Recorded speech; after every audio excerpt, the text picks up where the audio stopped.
lower latency and speed. So why do we need all this speed? Right? I tried to answer this question, and I've used the same link from the European Commission. Why? Because the Commission is currently planning the investments on Horizon 2030, Framework Program 9, and they want to achieve a gigabit society. So gigabit society, it is necessary, and we need to understand that, because that's the only way for us to achieve and enable the fourth industrial revolution. It means jobs, better life in general. So in order to enable the fourth industrial revolution, we need to have a pipe, a communication pipe that performs. Otherwise, I cannot access those particular services.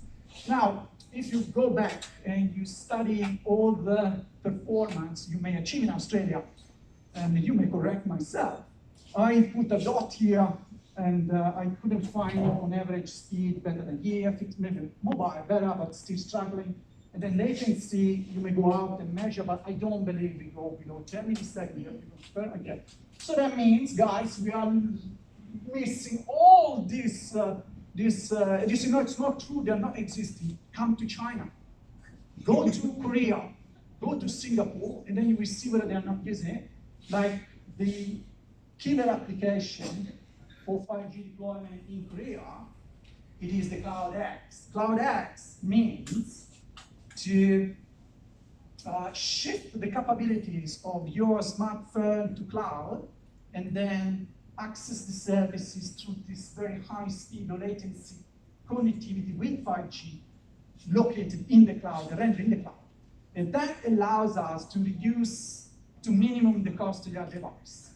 And that's the Cloud Edge. Practical application is the PC. You don't need any more PC because your phone can connect to the cloud directly. Gaming also, you don't need, like me, spend a lot of money, to spend a lot of money in buying the cards for a computing games locally. You just access to the cloud, and then virtual and augmented reality. All these are missed out. And when we missed them out, when I was studying the MBA in case, I found a company last year left Australia because they were launching the games, attempted an investment of 200 million, but there are many others. So to me, this is something we need to make access to.